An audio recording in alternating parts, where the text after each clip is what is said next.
All right, everybody, let's talk about episode 4. I did know that a lot of big things were going to be going down this episode, and they did.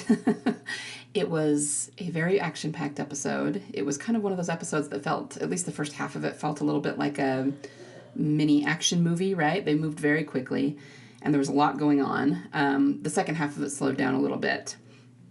And yeah, we definitely have some interesting symbolism and sequences that's kind of right in line with where we thought they would be. So I took a lot of notes on this. Usually I usually keep it to about 2 pages, and I've got closer to 4, about 3.5 on this. And that's mostly because of the action. I was trying to write everything down so I could come back to it and analyze the sequences, but still, we do have a lot to talk about. So let's jump in. So we start where they left off before. Janae is about to shoot everyone, and Carol is going to fake her death, right? Now, I do have to say I was wrong about one thing, and it wasn't making sense to me. This actually makes a lot more sense. In the last episode, she was talking to these people about how they were going to be making a noble sacrifice. And they all seemed really on board with that. And I thought, well, that's weird. They're just going to let her shoot them? Like, these are some pretty messed up people if they're going to allow that. But when she pulled out the guns, they were all pretty shocked. So I don't know what they thought she was talking about. Maybe it was just they thought that she just meant they were going to battle, and it was kind of a, I don't know, like a Lord Farquaad, some of you may die, but that's a risk I'm willing to take sort of thing, you know, but they actually did not want to die, and she killed them all. Carol, of course, pretends to die and falls down, and then just when she gets shot with the dart, or the syringe, I guess I should say, that has the super walker stuff in it, she just takes it out. And then they show up with Cadron tied to the back of an ATV.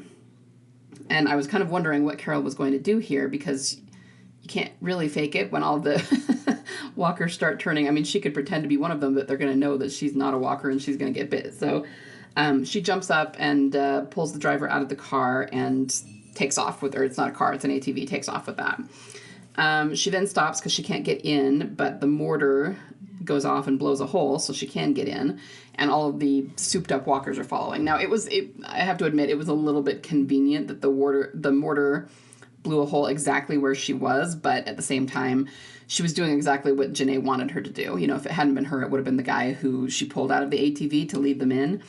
So a little bit convenient, but it works. She does release Cadron, and he tells her to keep going and to tell Dixon that he did it for the boy. So then we go to Isabelle. Losang demands that she tell him where Laurent is, and of course she refuses. She does cut him on the cheek. So this is very, very much like what happened in Coda in a couple of ways. I mean, Isabelle has a big wound on her cheek, but it's not a straight line. It's more circular, and it's on the wrong cheek. But when she cuts Losang, there's a straight line cut on his cheek that is almost identical to Beth's scar at Grady. So there's that. But then, you know, what most people were seeing, and I agree, is that Isabelle does something small that was probably not actually going to mortally injure Losang, and then right after that, he kills her. So it's very similar to the sequence in Coda where Beth stabs Dawn and then gets shot. Then his people show up to say Janae is in the village, and he leaves Isabelle there, and he pretty much leaves her for dead.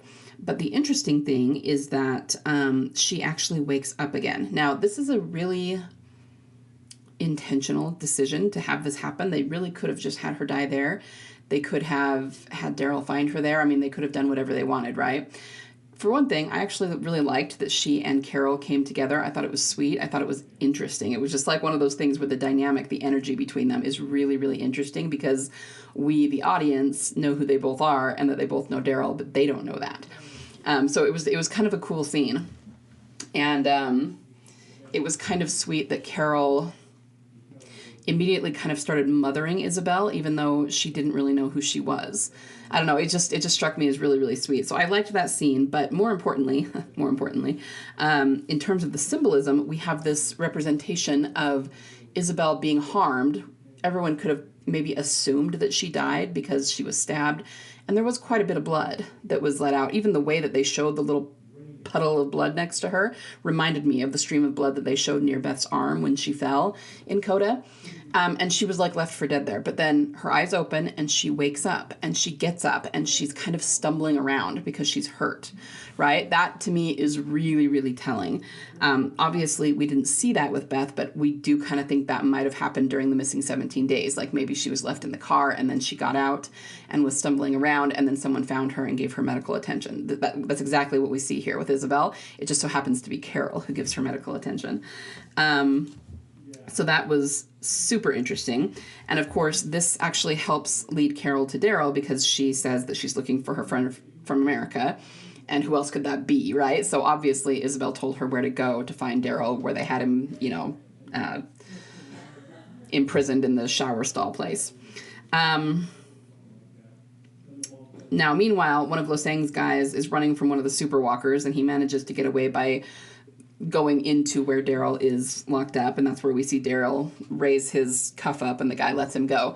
Interestingly, we don't see that guy again, even when it shows, I watched it twice to see if I could see him behind Daryl in the shower area.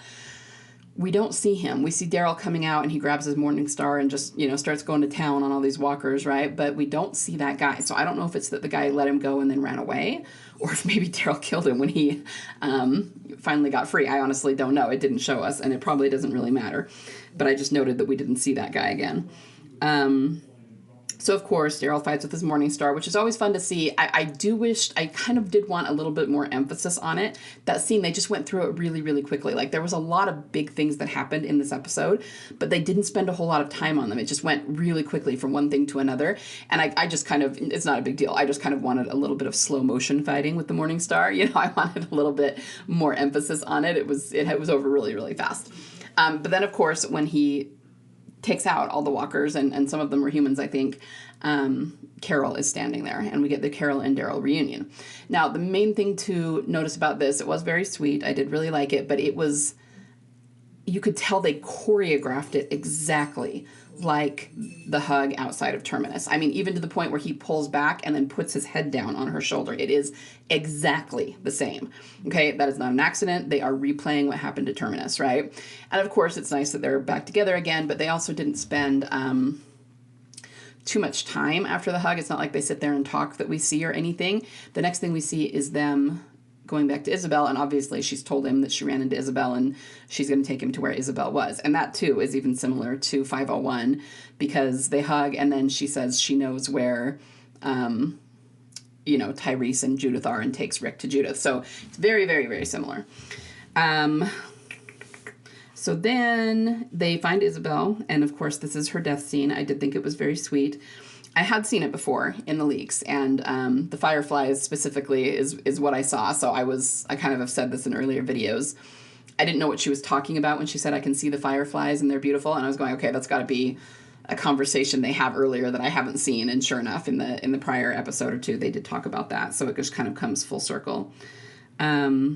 She says, it's too late, make sure that Laurent's okay, make sure he knows that I'm with him, and then she talks about the fireflies, and then she stops breathing. Yeah, I mean, the biggest thing that people are seeing is how much this is like Beth, and, the fact that she dies. He loses her. Interestingly, there's just some interesting things with Isabelle. So last week I talked about how we didn't see her get captured, and we even wondered if maybe she was hiding a walker bite. That doesn't seem to be the case. They haven't showed us that she had one or anything. And if she had one, I think they would have showed it to us. In a way, I almost think it's important that she didn't have one, because anyone who has a walker bite, assuming that it's not on a limb they can cut off, the dying or the living, the choice is sort of taken away from them. And, it's like, okay, well, if she's got a walker bite on her back or something, there's nothing they can do for her. She's going to die. And so then at that point you can say that there was nothing that he could do and he was just going to lose her. And they specifically didn't do that. And I think it's because it needed to sort of be her choice to give up. And that's kind of important in the sense that she wasn't willing to stay alive for him in a lot of ways. And I'm not at all saying that it was her fault or that she should have overcome the stab wound from Losang or anything, but it just, what we were saying before, symbolically, it seemed like in the previous episode that she had resigned herself already to dying for the cause. Like, she was just tired and she was just done, you know. I don't see that ever being the case with Beth. She was never one to give up like that. She would always fight for it. And she didn't, certainly, she didn't die because she was giving up. She was actually being very aggressive at the time when she was shot, right? Anyway, so it's just kind of an interesting contrast between her and Isabelle. But I do agree that the sequence, the death, was very, very much like Beth's. And the fact that he, you know, so think of it this way. I was even thinking about the fact that in the previous episode, Losang came and got her from Daryl, and Daryl was calling Isabelle's name. Now, I did like that because I have all kinds of headcanons about Daryl calling Beth's name and, you know, like things that haven't happened, things that are my headcanons for when she shows up again. But we did have him calling her name in Still when she was taken in the car, right? So if you think of it that way, we have a representation of pretty much the entire sequence of Beth and Daryl between Alone and, I said Still before, didn't I? I meant Alone. Between Alone and Coda. So Losang coming and getting Isabelle and taking her from Daryl, and he couldn't follow her. He was left there as a prisoner. That is a parallel to, excuse me, to when Beth was taken from Daryl at the funeral home, right? She was taken by somebody else. He couldn't follow her. He couldn't at least keep up with her, and he was calling her name.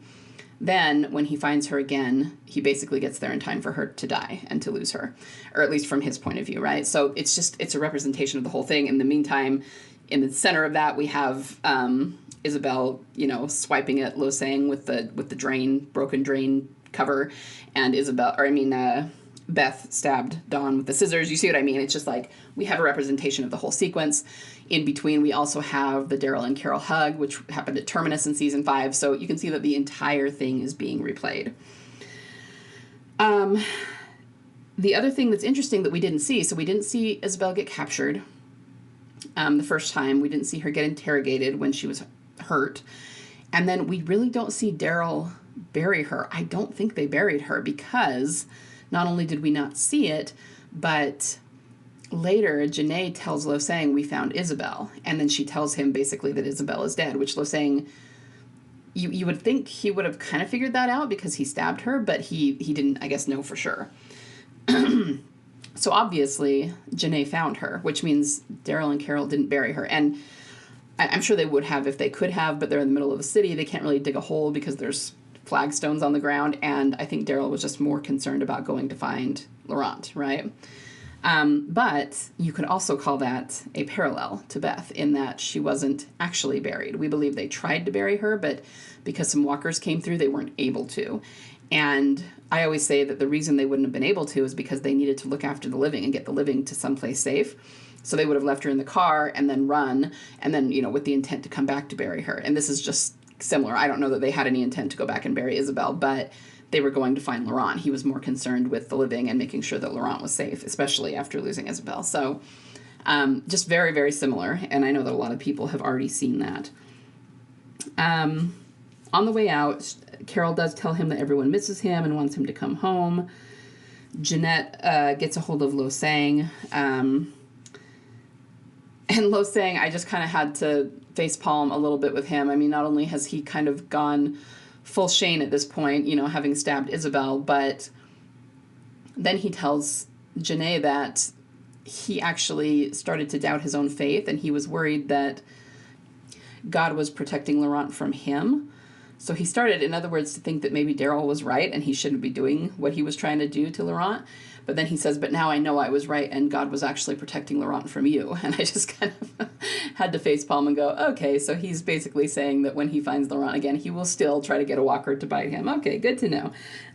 So yeah, Losang's kind of off the deep end at this point, which we already knew. Daryl and Carol do get to the cave, but Laurent is not there, but he left his little block for Daryl, and Daryl's sort of freaking out because he doesn't know where he is. But Carol just says, okay, well, we'll go find him together, calm down, you know, and they go to find Laurent. So, I mean, at this point, a lot has already happened in this episode, and we're only not even halfway through it yet, right? So as they walk in the countryside, he asks her about the pilot and if she really flew all the way around the world on a hunch, and she says yes. She says, you were supposed to come back, and he said, hey, I was trying. Now, the trying theme is a big one in The Walking Dead. We have heard it a lot, but very specifically, we heard it in Consumed when they were looking for Beth, so that's important. Then I noticed I had to watch it twice, and mostly it was to get screenshots the second time, but I didn't pick this up the first time. At one point, they're looking at this great big, castle in the countryside way off near the horizon or whatever, and she says, we're not in Ohio anymore. That is actually a Wizard of Oz reference. I mean, obviously the originals were not in Kansas anymore, but this is a Wizard of Oz reference. So they haven't used the Wizard of Oz specifically, that symbolism that we've noticed as much with Daryl. I mean, it still applies because, Dorothy was in a house that got picked up by a tornado and she woke up in a strange place. Daryl was on a boat, but he still woke up in a strange place in a new land with different people. So the Wizard of Oz symbolism definitely does apply to him, but we just haven't seen them use it in a big way. It was used a lot more heavily around Beth at Grady, so that's why that stuck out to me. As they continue to walk along in the countryside, there was a major train reference, and I am absolutely sure this was not only intentional, but it's a foreshadowing. There's a phrase that Carol remembers from high school French. I really identify with Carol about this because I took French in junior high and high school, and like her, I only remember a handful of phrases. I can kind of translate it a little bit when I see it from what I remember, but I'm definitely not fluent. So anyway, I didn't even write down what the phrase was, but it means, where's the train station? And then Daryl just says, okay, well, if we find a train, you do the talking. Trains are such a huge symbol, you guys, and it's a foreshadow of not only their journey in general, which will probably end in them finding Beth, but I think it's a foreshadow of Spain and more train symbolism to come, right? Okay, so this was a little bit of a surprise for me. He asks her what she meant when she said someone came back on the radio, and she says it wasn't a person, it was a feeling. And it was a feeling she had that came back because everything got to be too quiet. So, I mean, obviously that tracks with what we've said about Carol, what I've said about her, and how she runs when something gets too quiet. She comes up with an excuse to go do something or find someone or make war on someone because she doesn't want to deal with her demons. But we all assumed that it would be Rick that she was talking about. And so at this point, I think we kind of have to assume that even Carol doesn't know Rick is back. She must have left before they got there because she would have told him if that was the case. So I guess it just is a matter of the ones who live ended after Carol left to find Daryl, right? So Carol's not there either when Rick and Michonne come back. And that was a little bit of a surprise to me. I didn't think that would be the case. So that's interesting. Super interesting. So then we get to kind of the second half of this episode. And the second half of this episode is Carol and Daryl staying with this older couple, right? And basically trying to figure out a car so they can follow Falou and Laurent to Paris. Now, when they first get there, there's this lane, and there's all these crucified walkers, is the only way I can think to say it, that line this road that goes to the house. Now, not all of them are crucified in the conventional sense, like in the T position with their arms out, but they're all impaled on something, and more often than not, it's wood. There's a few of them that are impaled on iron spikes, but that is what I was thinking of, and I was thinking, okay, this is strange. And I did notice that one of them is upside down. Now, someone who's crucified upside down, that is the sign of St. Peter, and it's also the peace sign. It's the origin of the peace sign with the straight line up and then the two lines at the bottom, not pointing straight out at 90 degrees, but sort of down. I don't know what the angle is for a peace sign. Anyway, that did occur to me that that's a little bit like St. Peter being crucified upside down. And then I didn't really see any that actually had their arms out in the T position until the very, very end, right before that shot, where they get to the end of the lane is up. And then we see one that does have its arms out, but we don't actually see its face in that particular sequence. We kind of see it from behind. So we can see Daryl and Carol walking and the camera is behind the walker, but it does have its arms out. Now, at first I wasn't really sure what to make of all of that. Back in old Rome, they used to do things like that. They would crucify people along roads, along walking routes, so you could actually have one cross every whatever it was, every 50 feet for miles and miles, if a lot of people, like in a revolt, had been crucified. You see this in the old Spartacus movies. And they didn't always necessarily crucify them in the same way they did Christ. Sometimes they would just tie them to the crosses and let them die, which meant they would probably die of lack of water after a few days. So either way, it's pretty brutal. But that's what this reminded me of. And I wasn't really sure what to make of it. I was going, okay, so what does that mean? It took me a while to figure out what it means. I had to watch this more than once in order for the sequences and the symbolism to really come into focus for me. But there is the one walker that is more crucified in a T position. So if you think of that being more of the Christ walker, and then there's the fact that we don't see its face, at least not in this first sequence. So I went, oh, okay, that could be a representation of Beth, because it's like the Christ representation, and then we also don't see its face, and we didn't see Beth's face after she was shot, right? I'm sure a lot of you are probably already thinking this, but the one that's crucified upside down for St. Peter, that, you know, we've always said that Dr. Edwards was St. Peter. It was somebody who betrayed her, right, at Grady. And, I mean, I'll get to this as we go more through Theo and Didi, but they did end up betraying Daryl and Carol, right? So I think the upside down walker was to show that there would be a betrayal. I'll just go ahead and say this now so I don't forget, but when they are leaving again, when they actually leave Theo and Didi's house at the end, we actually do see the face of that walker that has its arms out, and actually it's in shackles. So it has like a great big iron shackle around its neck and around both of its hands. So it did, we obviously aren't given the story of these walkers, but to me that's just more of the same, because we have a lot of imprisonment symbolism around Beth, right? So she's the Christ figure who was imprisoned, right? And then whose face we didn't see and all of that. Now, does it apply to what's going on here? Yes, I think it does.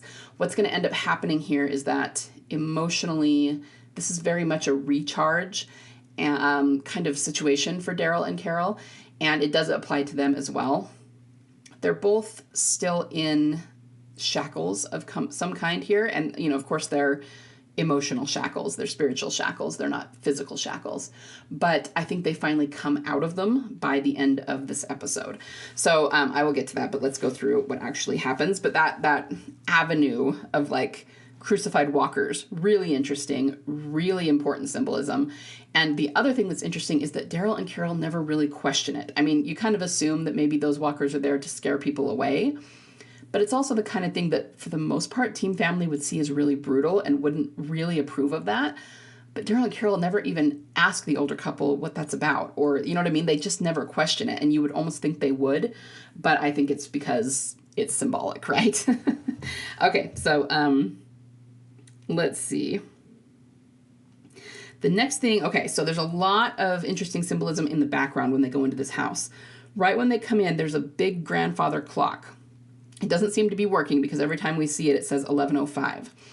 But it was somewhat reminiscent of the grandfather clocks we saw in 509. Remember, there was one lying on the ground in the road? It reminded us of that. Now, the times are different. We're pretty sure the one in 509 says 5:10, I believe.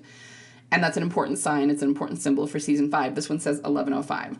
I'm not entirely sure what the 11:05 is about, but if it is pointing to like a season and an episode, then it would be pointing either to 11:05 or possibly 11:01, because obviously to get 5 minutes after the hour, the hand is pointing to the 1, right?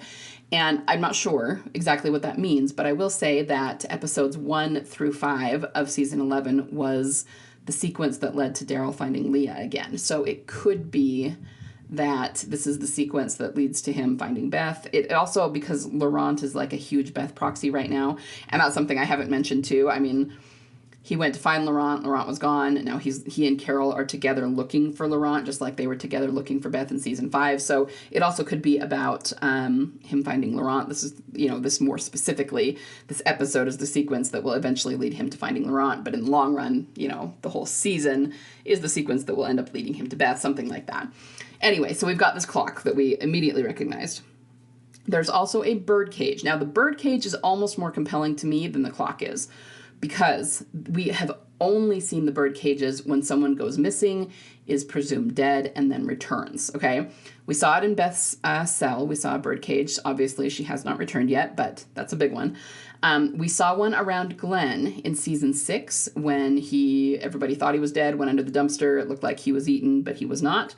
We saw one, it was actually more when he returned, when he was chasing Enid around that random building, whatever it was. But the point is, Maggie really thought he could be dead, and then he returned, and there was one by him. And then the other one that I'm really aware of is that there was one by Connie. And of course, it was Connie in the cave, right, before Carol blew it up and everything went wrong and she got lost. And then, of course, Connie returned. So the bird cage is huge. The bird cage is always about resurrection, right? At least if it's empty. I will say that there was a bird cage near Carl at one point, but that one was different because, number one, it wasn't closed, and the door was open, and there was a bird, but the bird was dead on the ground. And I used to think that that was a foreshadow of Beth getting shot at Grady, but now, having Carl died and Carl was the only one who saw it, I'm pretty sure it was a foreshadow of Carl not surviving the series, that at some point he was going to die. But in all the other cases I mentioned, Glenn, Connie, and Beth, the cage was empty and the door was shut. So it's a little bit different. Anyway, so we saw a bird cage. That's a big deal. The other thing I noticed is that they had to go down some stairs, like almost into the basement, in order to find this older couple who was eating dinner. If you look at the sequence when they go down the stairs, it does look like the funeral home from Alone. And I don't even necessarily mean when Daryl led the walkers into the basement. There is that, but I was actually thinking of it earlier because they were moving really slowly, him and Carol, like with guns, being very careful, moving quietly. It actually looks more like when Daryl and Beth came down the stairs when they first got to the funeral home, and he was looking for something to wrap her ankle. So they come down the stairs, and that's when they see the people laid out, and she gives the whole spiel about how somebody cared about these people enough to bury them, and isn't that beautiful? That's the scene I'm talking about. And when they come down the stairs, when Daryl and Carol came down the stairs here, it looked just like that. And then they, burst through the door, and of course there's this older couple, and they're having dinner, and it looks like the lighting, the ambiance, it looks exactly like the scene from Alone, where Beth and Daryl are having the candlelight dinner. So yeah, very obvious visual callbacks there. They all sit down to eat, of course. His name is Theo, and hers is Didi. They say that, Laurent was there and talked to them, and in the morning, Daryl's going to try and find a car. I have to say, I did actually laugh a lot during this episode, which is kind of surprising. Given that it's the episode where Isabelle died, I expected it to be more sad, and it definitely was when she died, but then we get into really typical Daryl and Carol stuff, and I was laughing a lot. Theo and Didi assumed that she was Isabelle, and why wouldn't they? I mean, Laurent is expecting Daryl and Isabelle to be following him. He doesn't know Carol. But the funny thing is, they never actually tell this old couple that Carol is not Isabelle. It's like they just go with it. And of course, we've seen Carol do that before, but it's like, in this case, it wasn't really necessary. And it's funny that Daryl just kind of goes with it. He's like, yeah, okay, whatever, So it's kind of funny. It does serve a purpose, which I'll get to in a minute. But anyway, it just kind of made me laugh. And it made me laugh that Daryl got all uppity and wanted to get in the car that night. And Carol's going, no, tomorrow's fine. And it just made me laugh. It just made me chuckle. So the next day, we have Daryl looking at the cars, trying to find a car that they can use to go to Paris. Really interesting symbols here, too, and a lot of things that I noted. First, the guy says that they sold carrots to the Germans during World War I, the Nazis during World War II, and then after that, American soldiers. So we have quite a few references to wars, major wars in the world, and I've talked about this before. We've had quite a few of them this season. And I've already talked about what I think that means, that there's going to be a big coming war once everybody comes back together, so I won't go into that too much. But the carrots are really interesting. Now, I don't know if everyone remembers this, but carrots are a symbol around Beth. We did see them as a symbol, especially in paintings and things during season 4. But more importantly, Gimple told us that during that Alone scene, during the dinner, the O scene, he wanted to use the song The King of Carrot Flowers as background music during that scene. But unfortunately, he was not able to secure the copyright, so he couldn't use it. but it was one of those things that he told us specifically outside of the show that he wanted to use that. And it's because he wanted us to understand that it was symbolism, right? That it was the carrot flower, the carrot symbolism there. Now, what's so special about carrots? The main thing is that they have a 2-year maturation. You know, usually there are 2 seasons that carrots grow and flourish. So we've always kind of seen that as, you know, season 4 and 5, or really it's 2 through 5 that Beth was in, was her first season. And then she's going to come back again as a much more mature character, and all of that. But I mean, we've always seen that as a Beth thing, which it is. I also think, though, now that with everything we know about Daryl, that it's a Daryl thing, especially if we're talking about in a romantic sense. We always say that back then he wasn't as mature romantically because he had no romantic experience. They're both going to come back more mature in the romantic sense specifically, and it's going to be like a second chance romance for their relationship. And so I think that's kind of what the carrot is about. It does occur to me, too, that carrots supposedly help with eyesight, right? We always hear that when we're kids, eat your carrots so that you have better eyesight, which, for the record, is actually a myth. It's an old wives' tale that actually originated in World War II. So that actually might be another World War II reference. But the point is, it could be an eye reference, it could be a vision reference, it could be a you're not seeing things clearly reference, all of that. So it's just kind of interesting. So he says, Theo tells Daryl that they sold carrots. Then when Daryl asks about the first truck he's looking at, he says, how long has it been since it ran? And the guy says, oh, I don't know. He said, I learned to drive in that truck, which is a way of just saying it's a really old truck. This guy's had it since he was a young man. And then he says, I learned some other things in that truck too. And he kind of laughs when he says it. So I'm pretty sure that's his way of saying that he lost his virginity in the back of that truck when he was a young man. And Daryl doesn't really respond to that. He just kind of ignores him. But the point is there's some really heavy romance themes going on here. Really, really heavy romance themes. Daryl does find a car that he thinks will work. He asks if they have any ethanol. I'm not going to go into all the ethanol symbolism right now, right? But it's a really heavy symbol in Walking Dead, and it is very Beth related. Anything alcohol related, anything fuel related, because they burned down the moonshine shack. It's even interesting that it's in the barn. I feel like that's symbolic too. And not that Beth is in the barn, but Sophia was in the barn, and there's a lot of entanglement between her and Sophia and their symbolism. So it's just, like I said, symbols everywhere. We got to get that Woody meme out, right? Anyway, so then Daryl says that they need to find a battery that will hold a charge and some hoses. Now, we've seen both of those things before. The battery especially takes us back to season 4. The first thing that I thought of was when Daryl and Bob and Michonne, they were all going originally to the veterinary college to get the stuff for the virus that was going on at the prison, right? And of course they lost Zach's car, and then they found that minivan, but they had to find a battery because it wasn't working. It was very similar to that.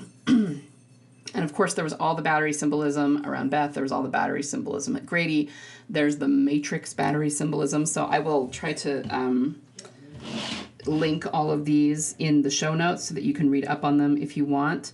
But there's just a lot of battery symbolism around Beth, and especially remember that in 502, Carol found the car and it was dead, but there was a car charger in the trunk that did have a little bit of juice in it. And so she ended up using that to charge the battery, and then that car is what led them straight to Beth. Okay, so this is really interesting. Now, in this case, when it comes to a straight arrow, this car is actually probably going to lead them to Laurent instead of Beth, but symbolically we're still seeing it replayed, and I think we're going to get to her eventually.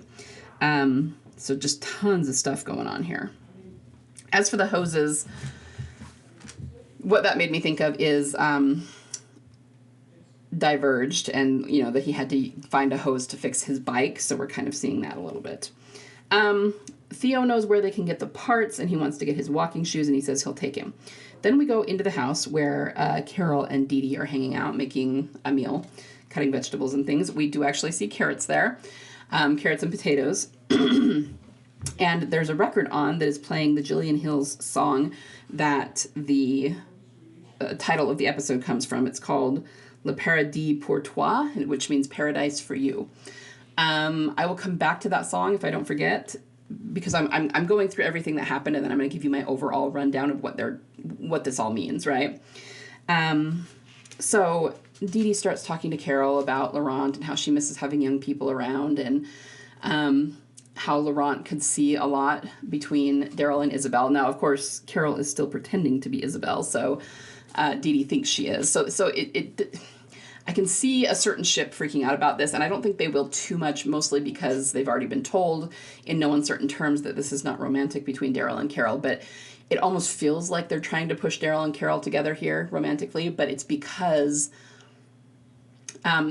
Didi and Theo think she's Isabelle. So everything they're saying is actually about Daryl and Isabelle, not Daryl and Carol, but because Carol's pretending to be Isabelle, it's just kind of an interesting, like, weirdo kind of dynamic. But anyway, she basically tells Carol, because she thinks she's Isabelle, that Laurent thinks that Daryl is in love with Isabelle, but won't say it because then it would be harder to leave. That's a really interesting and surprisingly correct, I guess I should say, interpretation on Laurent's part, okay? But it really kind of backs up everything that we've already said, and that is that I don't even think it shows that he's in love with Isabelle. It's just that more than anything, he wants to leave, and that's why I was saying before, he wants her to come with him. He is interested in her, but more than he wants her, he wants to leave. He wants to go home, and he's just afraid if he tells her he loves her, like, even whether he loves her or not is almost a moot point. If he had said it back to her just because she said it to him, it would have been a lot harder for him to leave, and he wants to make sure that he can leave first, at the very least, right? Anyway, so it's kind of an interesting conversation, but it does back up kind of how we've interpreted, what Daryl's thinking about all of that so far. Then we have this thing where Carol asks how long they've been married, and she tells her that her and Theo aren't married, that her husband died several years ago, and they basically found each other after the turn, during the apocalypse. And Carol says, but you're so happy, and then Didi says the thing about how one must look for ways to keep living. And Carol says, well, that can be hard sometimes. And Didi said, yeah, but reasons are everywhere. Also, at one point, Didi says that she's lost everyone that she once loved. Her kids, her husband, her friends, they're all gone.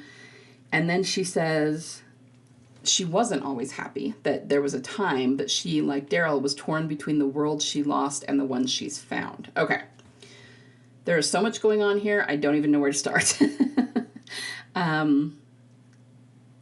Number one, okay. I do think... Okay, I said I was going to go through everything, but maybe this is the time to tell you my overall interpretation, because I really had to think about this. I was going, okay, Didi and Theo represent something, and I already said that, they find them in the basement, and it's kind of like the alone dinner, so clearly there's some sort of representation of Beth and Daryl, but I did have a hard time wrapping my head around it at the beginning. I do think that they're meant to be a representation of Beth and Daryl on a high-level scale. Think about the song, the name of the song, Paradise for You. Theo and Didi are sort of living in their paradise, even though it's the apocalypse, right? They found each other. They are choosing to live together. They are choosing to be happy, even though they've probably both lost a lot, even though they even talk about how most of their neighbors who were still there when the apocalypse started but were elderly have passed on, right? And they still just choose to be happy and live together. So that is their paradise. I almost feel like they're a representation of what Beth and Daryl would have been if they had been able to stay at the funeral home. Remember, they were thinking about staying. They were thinking about setting down roots.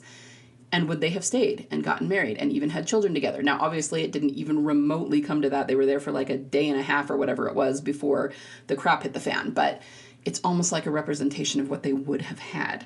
And if you think about their characters, Didi is definitely a lot more like Beth. It even occurred to me after I realized this that she kind of dresses like Beth.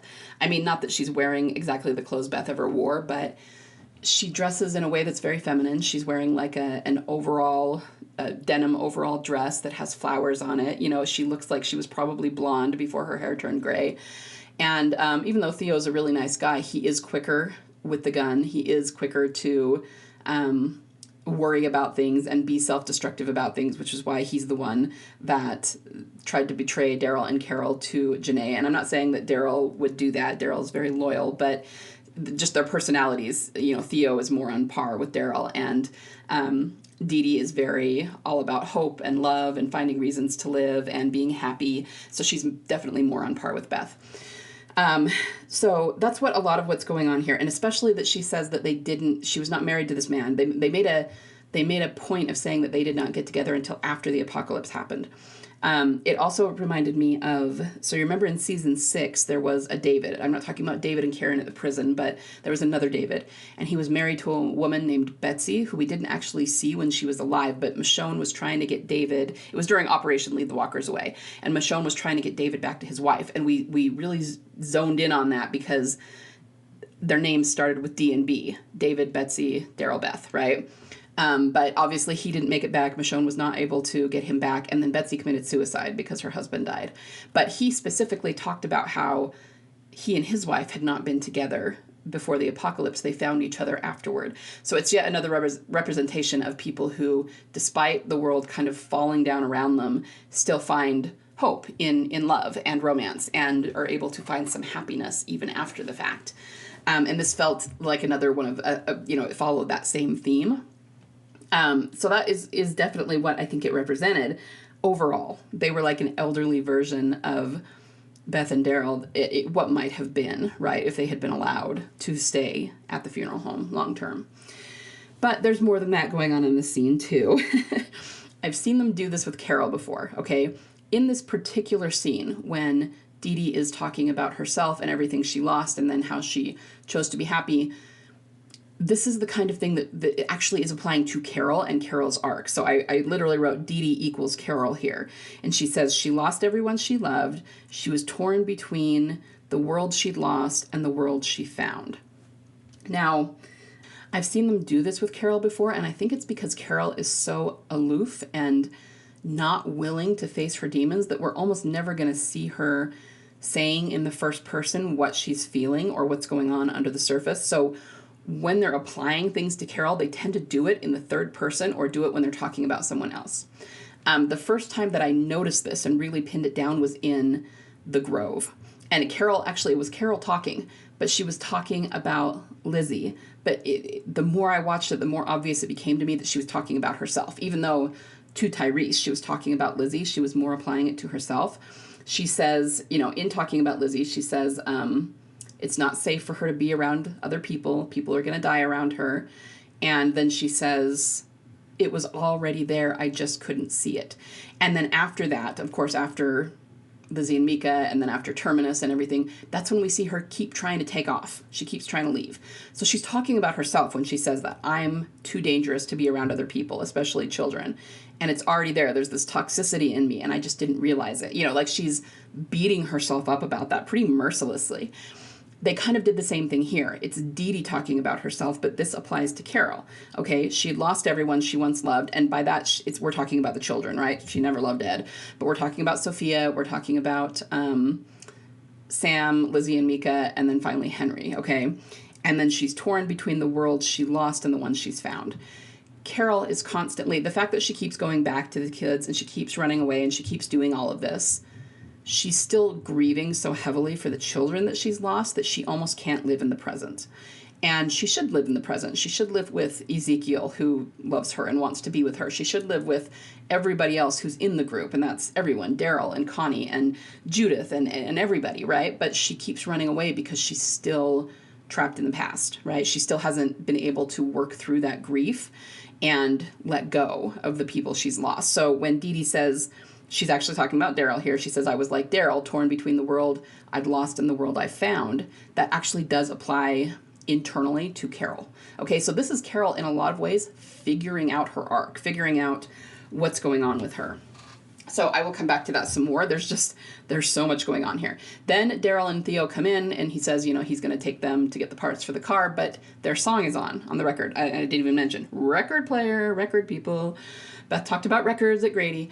But this is their song and they start dancing to it. And this part, it was so cute and so sweet, but I also laughed because Carol kind of went, ah, like she thought it was sweet, and Daryl just looked entirely weirded out by it. And I'm not even sure if he was actually weirded out. It could be that he just kind of felt self-conscious and like maybe we should give them a moment together or something, but his face was just hysterical. Anyway, I laughed both times I watched that. But it was very sweet. The point is, once again, we've got the romance angle going on. All right, so then what do we have next? Oh, they go to get the parts. Daryl is pushing Theo in the wheelbarrow, which is mildly hilarious since he said he had to get his walking shoes, and then Daryl pushed him the whole way. I actually thought what they did with the walkers in the village was interesting. They talked about how because there were only elderly people left, when one of them died, they just didn't have the strength or the stamina to bury everybody. So they would just pen them so they couldn't get out. And how they paid tribute to them was by talking to them and saying hi. And it's different. It's what most people would consider strange, but it's kind of sweet in its own way. You know, it's kind of sweet and sad. But I do think that this is another callback to Beth and the idea of burial. Of being willing to bury people, and that they bury the people they love. I mean, it's just like an excuse to talk about it. And this was a different way that they went about it than we've seen before. But the point is, they still were, you know, despite their physical limitations, the people in the village were still trying to honor the dead, the people that they cared about and knew, you know. So I do think that this goes back to the idea of burying. And, you know, Beth's isn't that beautiful? Don't you think that's beautiful? So then they get to the shop, and we have Daryl and Carol nipping at each other a lot, and it is funny. It is like, you know, Theo says it's like them being an old married couple, and again, that's because Theo and Didi obviously want to play matchmaker, but that's because they think that Carol is Isabelle. But to me, I kept thinking they were fighting like brother and sister. Like, this really does sound like a brother and sister nipping at each other in the way siblings do. But a lot of it, you know, I think when they do that, when they nip at each other, it's because one or both of them is dealing with something, but they're like not dealing with it. They're like trying, but they're not there yet, you know? So then they end up kind of being snippy with each other. So Carol says Laurent idolized him. Daryl kind of gets all self-deprecating about it. Oh, she doesn't really know what she's talking about, you know? And then he's really waffling back and forth right here to the point where it almost doesn't make sense, but it's because, again, he's just trying to figure it out, right? So he says, you know, maybe Laurent should stay in Paris instead of going home with them. And then Carol says, well, you need to take care of him. He's your responsibility. And Daryl says he doesn't want the responsibility. You know, they go back and forth. And then Daryl says he doesn't want to lose him, which almost sounds like he wants to stay in Paris. So you see what I mean? It's almost contradictory, everything that he's saying. And then Carol goes, so you don't want to end up like me. Is that what you're saying? So we just have a lot of, he's dealing with Isabelle's death. He's dealing with maybe being responsible for Laurent now. And she's still dealing with the deaths of these children, right? You can see that they're both in their own heads about their own demons. And because they haven't worked through them, they're you know, kind of nipping at each other about it. Okay. Then this was one of the most interesting symbolic parts, and I'm probably not even going to get into it a lot here. I might do a second video or see if anybody else, because there are other people who could probably talk about it with more authority than me. But this was really interesting, and I had to go back and watch it a bunch of times. Again, there was so much going on here that a lot of it was completely over my head the first time that I watched it. So they go in and they find the parts, and there's another guy in there who is alive, and he's the one that's going to give them the parts. And he starts talking about Florida and about how his sister, I think it was, lives in Florida, and him and his wife used to go visit all the time. And he starts talking about Fontainebleau, which is a really, really upscale resort in Orlando. And they kind of have some funny back and forth here. He asks if they ever stayed there, and Daryl says it's on their bucket list, which was just kind of a funny thing. And then he says, if you go, tell them I sent you, ask for room 22. Now, honestly, I have not talked about the 22 symbolism in a minute. Like, it's probably been a few years, and other people have, and who have talked about it and looked into it more than I have. But this was a really obvious 22 reference. He said, ask for room 22. Now, I don't know this for sure, but I looked up Fontainebleau on the internet. I've not been there, so I don't know, but I kind of don't think there probably is a room 22 in this resort, only because it's massive. I mean, there's like 1,500 rooms, and I don't even know how many floors, more than 22 floors. There's probably 50 floors, right? Just depending on how many rooms are on each floor. And usually with resorts like that, the numbering starts at 100. So even the first room on the first floor, it's not going to be room 1, it's going to be room 100. And all the rooms on the second floor will be 200 and so on. So I don't think there's actually a room 22, right? Which just goes to show that it's highly symbolic. Now, like I said, I don't want to go into all of the 22 symbolism because that in and of itself is its own video. I am going to link some old posts from Frangipanilove, who has done a lot of research on the 22 symbol. But suffice it to say here, it's a duality symbol, okay? So it represents... It can represent like good versus evil and the fact that everybody has a good and an evil side. But I think it also very much represents the duality of a single character. Okay, so we get characters that are lined up that are mirrors of each other, only one's good and one's evil. So Rick and Shane were one of those. Shane was like, you could almost see him as the evil version of Rick or the shadow version of Rick, which is why it was important that Rick killed him, right? He was almost killing his shadow self and the kind of thing that he could become. And that's why it actually is important that both of them were sleeping with Lori, because they represented two sides of the same character.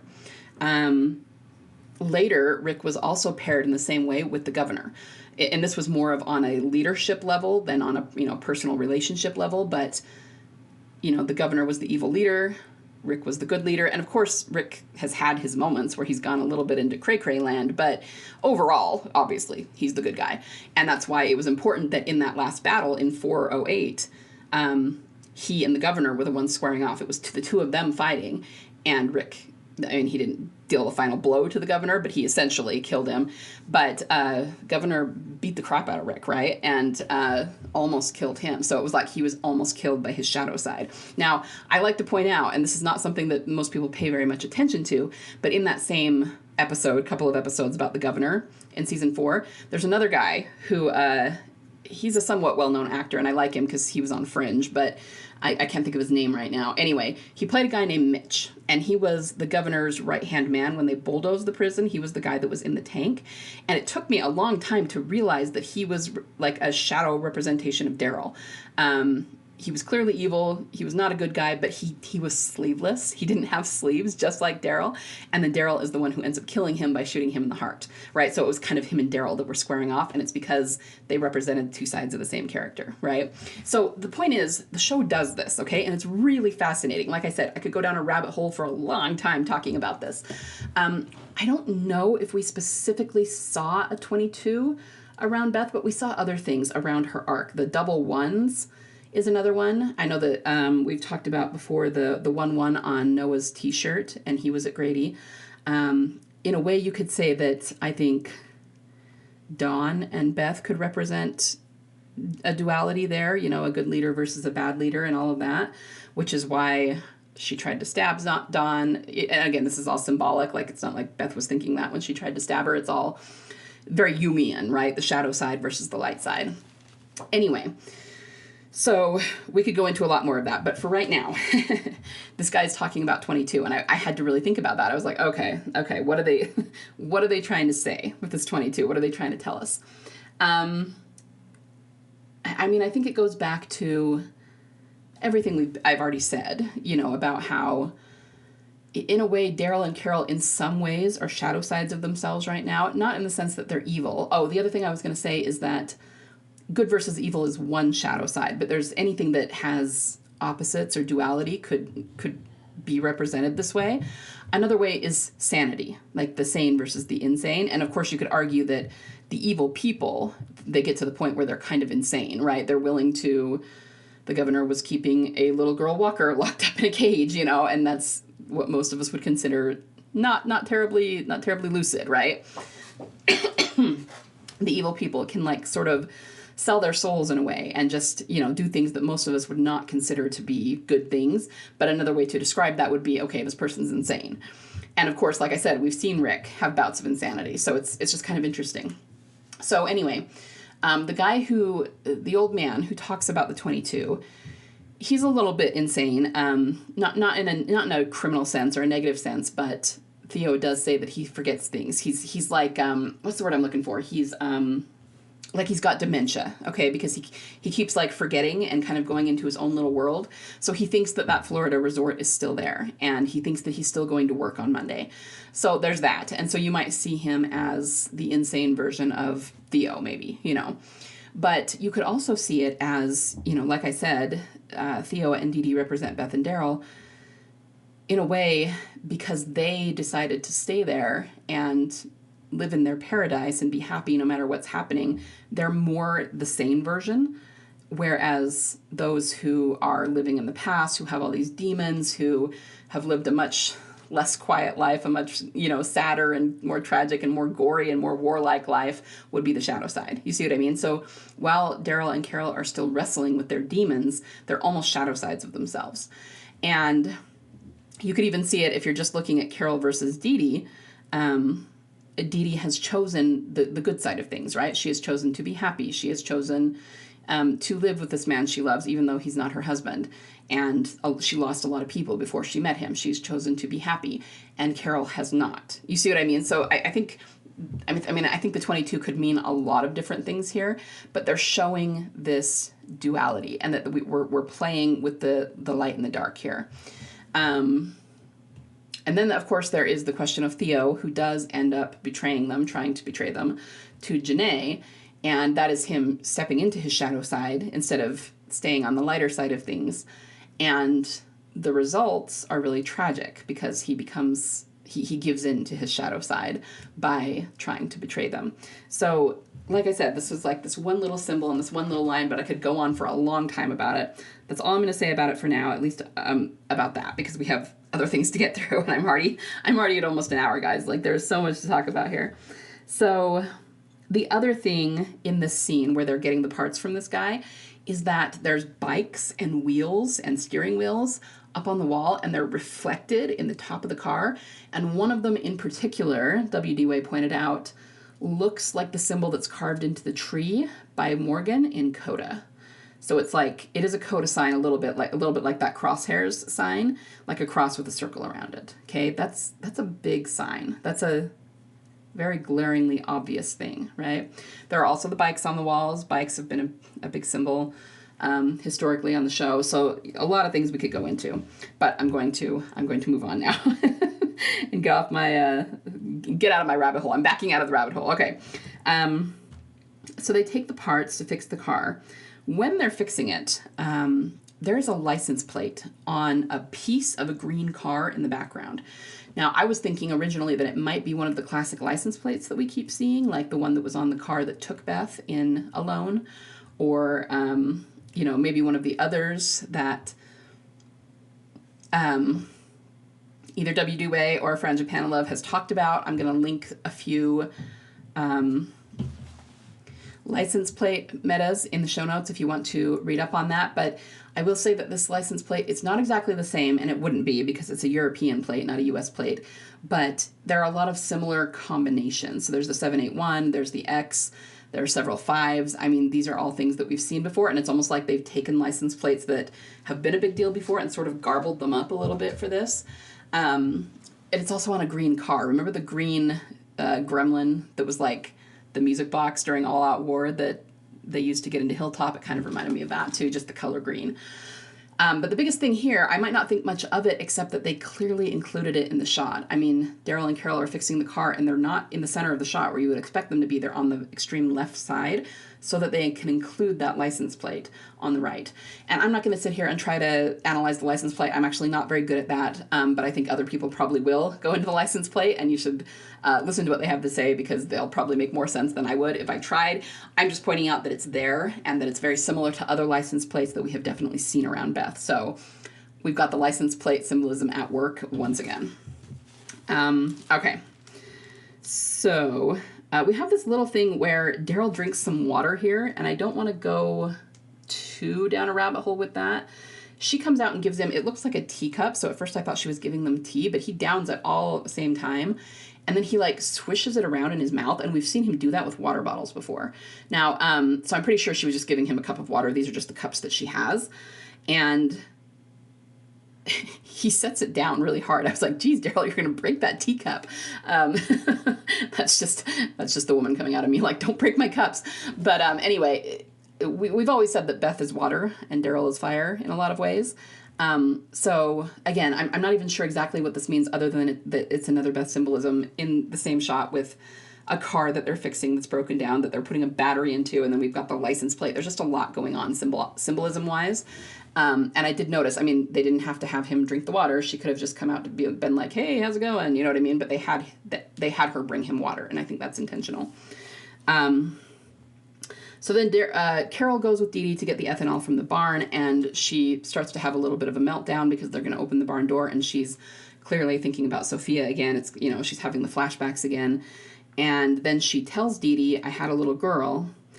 And Didi says, I got through it, you will too, and hugs her. And this is, it's really, again, it's really kind of surprising. It's similar to last week when I said it was surprising to see Carol being the one that's more faith-filled and hope-filled. But that was in the face of Janae, and that was her, like, responding to Janae, because Janae was so bloodthirsty. But here, we have her talking about it. She mentions, I have a little girl. Like, has she ever said that since Sophia died? I mean, maybe once or twice she talked to Rick about her, but only because Rick kind of pushed it and made her talk about her, right? She doesn't just talk about this to people.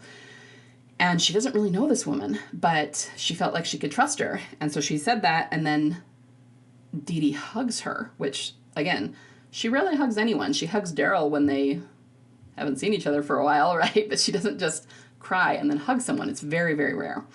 But she does this. So in a lot of ways, this is exactly what we would expect to see when Carol is trying to work through her demons. She's starting to work through them. I'm not saying she's done working through them, but this is what it looks like. You know, she's talking to someone, she's allowing herself to cry, and she allowed this woman to hug her. And then once they finally moved away into the barn, we see Daryl looking at her, and he was probably surprised, like, what are they doing hugging over there? Like, that's not very normal for Carol to do, right? It's also probably important that they didn't actually show us the inside of the barn, and it's because they just didn't really care if, you know, what was in there wasn't actually that important. They had done all of their symbolism outside the barn, so we didn't actually see that. But again, just really, really interesting. Then we get Daryl and Carol sniping at each other some more, and this is when I was laughing again. He tells her to give the car some gas. She does. He says she gave it too much. How much is too much? And he's like, well, you just figure it out. If it sounds like too much, it's too much. And honestly, like, that would be me. I can barely take care of my car. So I would not know what too much sounds like, probably. And then Carol does this, maybe you're too much. I mean, it was just funny.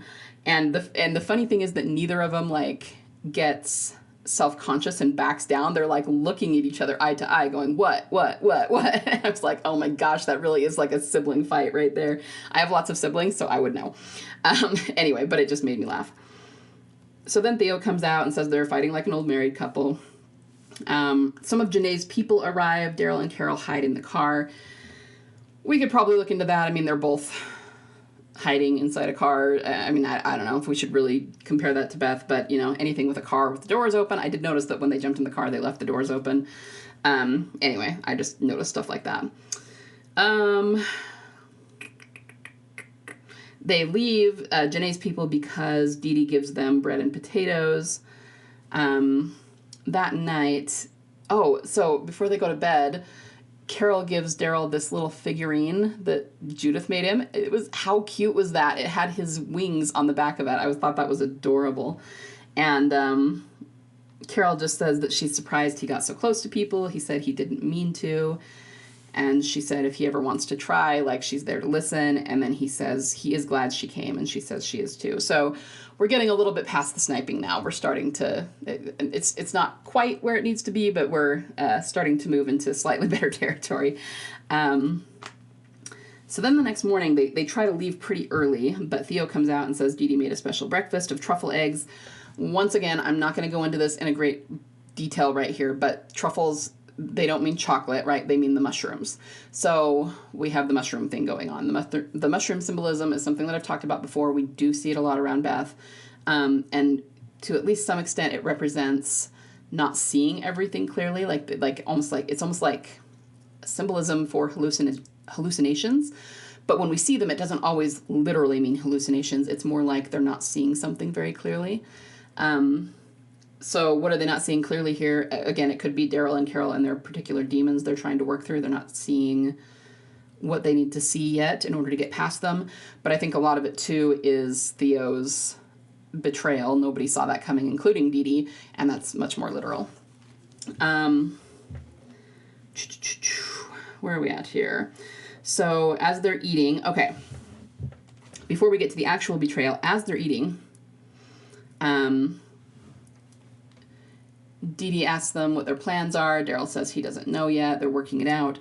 And then he says thank you. He says thank you for the car. And he's very, like, genuine about that, right? And Carol says yes, and for everything you've done. And that just, that felt like a really strong callback to Beth wanting to say thank you. They're at the table again, and of course it's morning, it's not night, and they're eating again at the table. And it just felt like a callback to when she said, even if these people don't ever come back, I still want to say thank you. It felt like a lesson that Daryl learned from her, and now he's making sure to thank these people for helping them. It was sweet. I liked it. Then, unfortunately, Janae's people show up, and Theo pulls a gun, and everything kind of gets into motion again. Didi hides them in the basement, and they try to get to the car, but Janae's people are running around, so things get kind of dicey. Janae goes into the kitchen and eats some of the eggs. She asks if they know who she is, and once again, Didi's answer is really interesting here. She says that she heard about people like Janae from her father. And Janae kind of laughs and says, well, he must have aged well, because given Didi's age, her father clearly would not still be around. And she says, no, he died young. And then she said, during the war, he told her, Didi, about people like Janae. And she says, they too were looking for children to put on trains. Okay. About 4 different symbols in that one little sentence. Obviously, we have the symbol of the war now that she's talking about again. She's basically calling Janae a Nazi, which is really gutsy of her. I mean, you kind of like her spunk that she's willing to say that, but it is very gutsy of her, and, you got to know that Janae is not going to be happy about that. There's the train symbolism, right? But more than anything, there's the children, the taking of children. Now, I have not talked about this a ton, but there's always kind of been this... I've talked about it a little bit, I think, and how one of the reasons I love The Walking Dead, I mean, obviously there are myriad reasons, but I love that they include the children. I have a pet peeve about TV shows where they fight to get their kid back and then give them away, and it's really obvious because the reason they do that is because the show just doesn't want to deal with babies and child actors, and I get that it's probably very difficult to have that on the set, but The Walking Dead has always been about parents protecting their children, and I love that about it. But there's always been this theme about the children being in danger, the children being taken, needing to defend the children. And Beth was at the center of that, okay? Not only because she took care of baby Judith, but it's really, really significant, I think, that when, right before she and Daryl leave the prison, she comes running out right after he kills Mitch, actually, and says, I was looking for the children to get them on the bus. She left the bus and her own safety to go look for the kids and make sure they were all okay. And then, of course, we have, the young woman in the first season, Daryl Dixon, that had the school. That's where a lot of the Peter Pan symbolism was. Wendy mothering the lost boys. I mean, this is symbolism that they're using for Beth.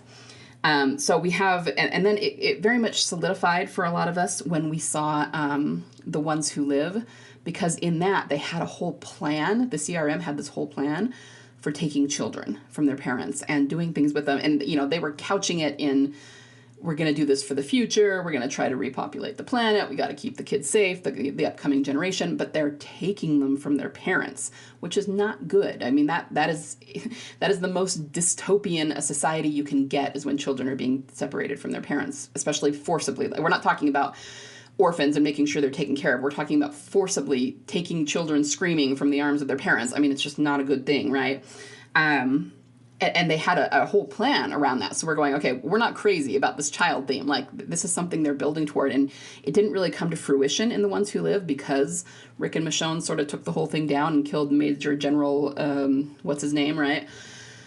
But it's still a thing. And so all I'm saying is that this is a theme we saw here with Didi. She talked about they were looking for children to take during the war and put them on trains.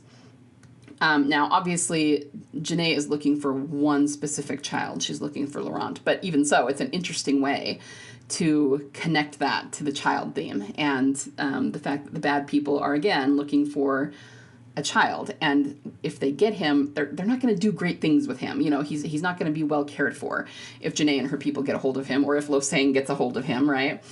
So I thought that was really interesting. And it's another way to bring in this child theme into this situation where there already has a lot of Beth and Daryl symbolism, right? And then of course there's that train again, that pesky train symbolism I keep pointing out. Yeah, they're going somewhere with that, guys, pun intended, right?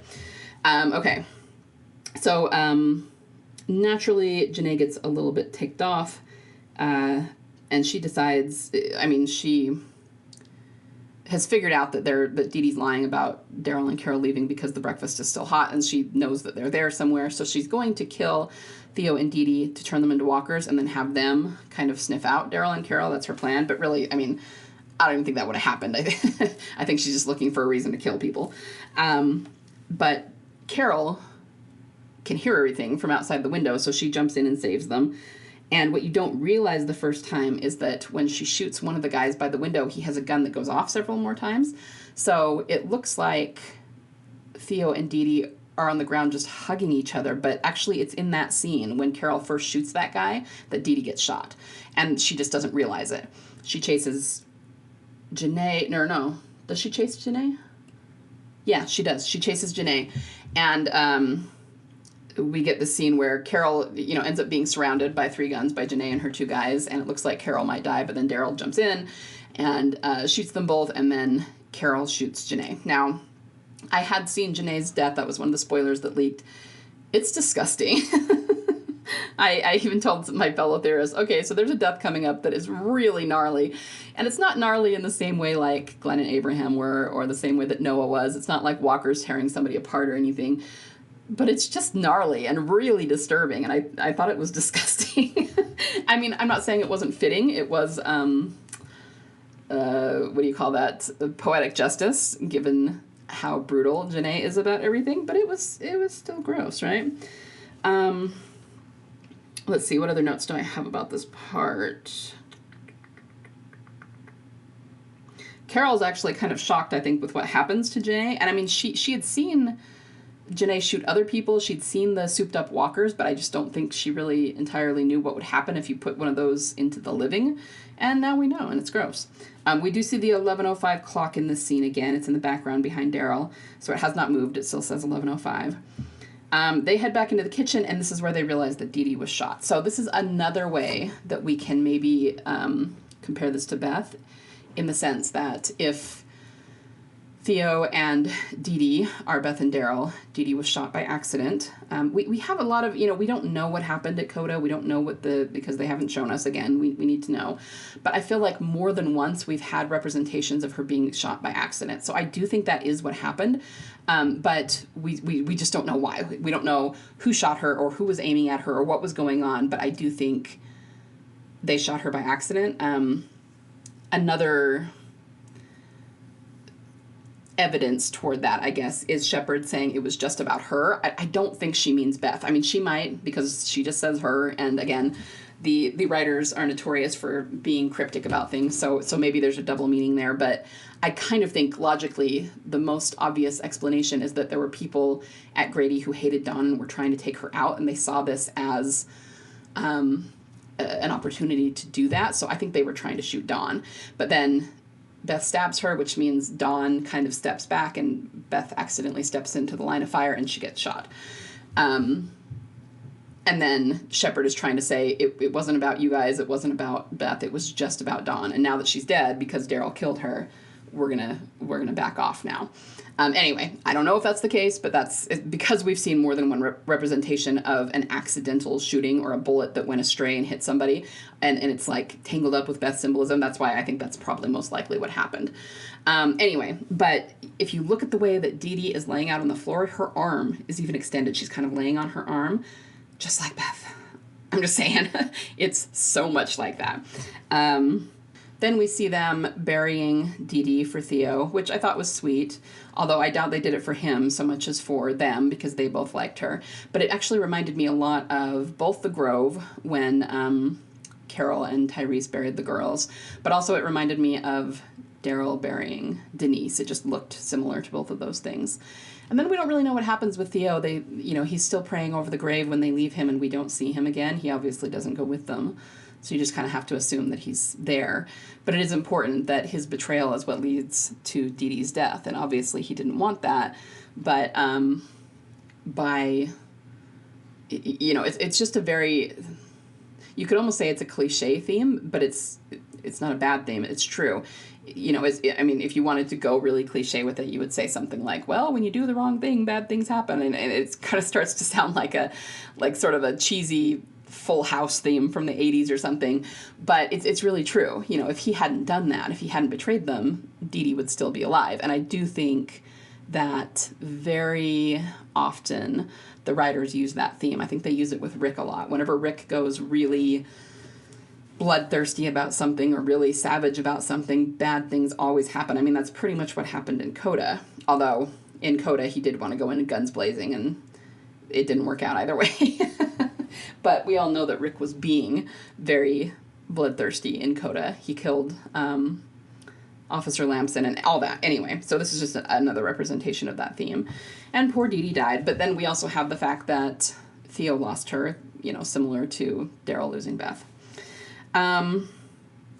Okay, so after they bury her, it's that night.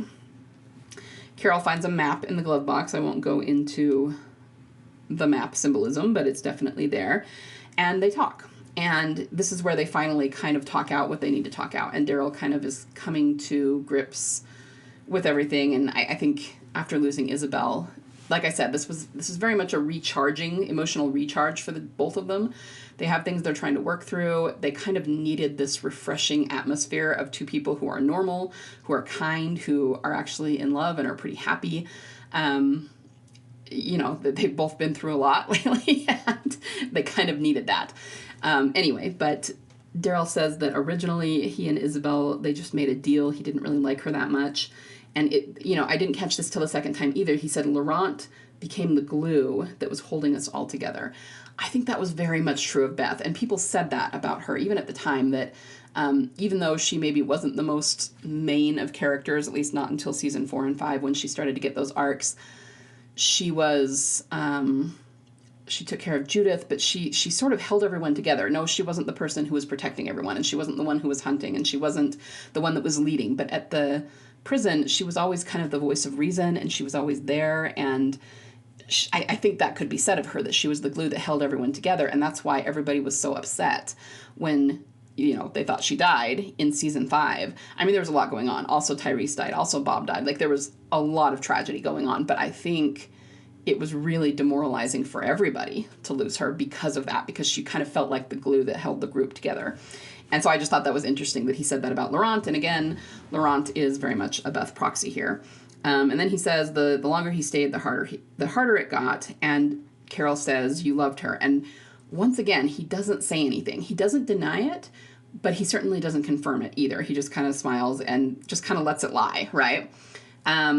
So I think that kind of backs up what we've already said, too, that I was thinking when I was watching it, they always say back in season 4 that if Daryl had feelings for Beth, he didn't understand them.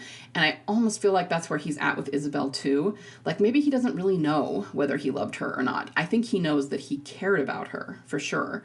But it goes back to he didn't want to say that he loved her, and more than wanting to be with her, he wanted to leave and go back to America. W.D. Way also pointed out that in the episode Insider, after this episode got over, they actually, the language they use about Isabelle and Laurent, where Daryl is concerned, is very different. They say, Isabelle does say that he came to care for Isabelle. That's not the same thing as being in love with her, but he did come to care for her. And then he said, and the other thing is she's also tied to this child that Daryl loves. So they very specifically said that Daryl loves Laurent, but that he just came to care about Isabelle. And again, I think all of the language they use, the exact words and phrases they use are very, very intentional. So it was just kind of interesting to see him smile. And it's equally interesting to me that he doesn't tell her he didn't love Isabelle. He just, that's what I mean. Like, you would almost expect him to deny it and be like, well, you know, it was a possibility. But he doesn't. He doesn't say anything. And that's what made me wonder if maybe he's still trying to figure that out, you know, if he doesn't even understand. And that's not a bad thing if he doesn't understand, because I don't think Daryl's ever actually been in love except with Beth. And because at the time he didn't understand that, it didn't really have the chance to go anywhere. You know, those feelings didn't have the chance to mature. And so, like I keep saying, maybe he's confused about Isabelle because he's not quite there yet. He's not in love with her. He was with Leah. No, I don't think he was ever in love with Leah. I think that's obvious, you know. But when he meets Beth, when he actually does fall in love with someone and feels that about her, he's going to know it. There's not going to be any of this, I'm not sure what's going... No, he's going to know it. It's going to be very, very apparent to him. So I kind of love the way that they're doing this. I think it's kind of fabulous. All right, so then after that, he does establish that he's taking Laurent with them when they go home. She says, yes, I know. And then they both kind of smile. So it's nice to see them both smile, and they're just kind of back at a good place again. And then they get in the car and leave. And this is when we actually see that walker that is more crucified with its arms out. But like I said, it's got the shackles on. So the only other thing I was going to say about that is kind of what I said at the beginning, that they're in shackles, both of them, but it has to do with their demons. Obviously not literal shackles. It just shows that they are imprisoned to, you know, a state of mind or something that they're trying to work through. But I think this represented some healing and a place for them to kind of catch their breath and get their bearings. And Daryl, at least, seems okay moving forward. I mean, we could definitely point out that there's... I don't want to say he wasn't sad about Isabelle dying. I think he was. I think he even cried. We didn't really see tears in the show, but I think he, with his head down, he was meant to be crying for her. And so definitely he was. But at the same time, we're not seeing him burn himself with a cigarette by the barn, and we're not seeing months and months and months of him being depressed. It's the same episode, and he already kind of feels like he's moved past it. So that's kind of a big deal. Carol, I'm not going to say that she has worked through her Sophia demons, but I feel like she took a big step here. And so they're both kind of leaving in a more positive place than they were when they got there.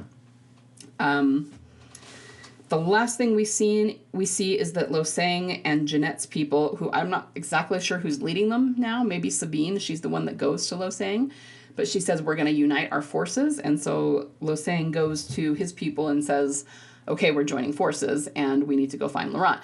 I gotta say, Losang, I'm a little impressed, only because I keep expecting him to die. I kind of thought he would be dead by, like, episode 3, and man, dude just keeps on breathing. You know, I'm kind of impressed how long he has lasted, but he's now kind of stepped into the full-on villain role, right? He's been an antagonist for the last few episodes, but Janae was the main villain, and now with her gone, yeah, Losang, he's going downhill fast. So I don't know when he will finally get killed off. I'm assuming by the end of the season, but like I said, I'm kind of surprised that he's lasted this long. So, and I think he's actually in a lot of ways scarier because, I mean, Janae, at least you always knew where you stood with her. Yeah, she's totally evil and brutal, and, you know, we want her to die so that she can't do this to other people. But Losang is so, like, now that he still thinks that he's right, and he still thinks that God is behind him. So he's just a religious fanatic, and he's becoming more cult leader-like, but in a way that's got a way of being almost more frightening than Janae was. Anyway, but super interesting, right? Okay, so I think that's all I have for today in my notes, and this has run really long. If I think of anything else, if I want to do another video on the 22 symbolism, depending on what asks I get, I will try to do more videos throughout the week. I did a lot of them last week, but I did get through all of the asks I had at that point. So it just depends on how many more I get. I might do quite a bit less videos this week. We'll just have to see. But there's also, even though there was a lot of symbolism going on, as I laid out, it was a pretty straightforward episode, too. I mean, there wasn't too many different avenues other than what was actually presented in the show. So anyway, I don't know that I guess all of that just to say that I don't know that I'll have more videos that I'll do. Maybe, we'll see. But either way, I hope you guys enjoyed the episode. I thought it was really good. I knew that both Janae and Isabelle were dying this episode, so I knew it was going to be a big deal. But I was pleasantly surprised at all of the symbolism in the sequences and the dialogue and the background symbols. Oh, okay, one other thing to mention. Something was sent to me yesterday. It was from New York Comic Con, which just happened over this last weekend, in which Gimple talked about how there would be... He said that he hesitated to call it an Easter egg. I will link this in the show notes so you guys can watch the clip if you want. He said there was going to be something, and I assume it was in this episode because they watched part of episode 4 at the Comic-Con. I think they only watched the first 15 minutes of it. But he said there was something that he didn't exactly want to call it an Easter egg, but it was important and it was a clue, and it was going to be in the background. We don't know what that is. I wish that I did. I saw somebody tagging me and saying, you know, somebody tell me what this Easter egg is. And the thing is, I think it could be a lot of things. I don't know which one it is. I think it could be the clock. I think it could be the CODA sign that's reflected in the car. I think it could be the license plate. It's something in the background. He said the camera would not focus on it. Maybe it's none of those things, and I didn't actually pick up what it was. I don't know. So everybody be on the watch for that. If you see anything that you think it might be, then send it in. And then Isabelle said, yeah, there is that, but there's also some really obvious Easter eggs that we are going to focus on. And those, I think, could be anything. I mean, I've seen people say they think it is Isabelle's death because it was like Beth's. Personally, I think it actually might be the Daryl and Carol reunion because it was like point by point, you know, shot by shot, exactly like Terminus. And I think that's going to be more obvious to more of the general audience than the parallels between Isabelle and Beth's deaths. But I could be wrong. It's just things like that. There was so much in this episode, so many callbacks, so many potential Easter eggs that I don't know which one they're talking about, but they're definitely there, right? So if anybody thinks that they know exactly what it is, please tell us because I would love to analyze that some more. But I just, you know, it was typical Gimple being all cryptic about everything, and I don't know what exactly he was talking about. But there's plenty to choose from at this point. So anyway, I hope everyone enjoys the episode, and I will probably be back soon. Until then, happy watching and analyzing.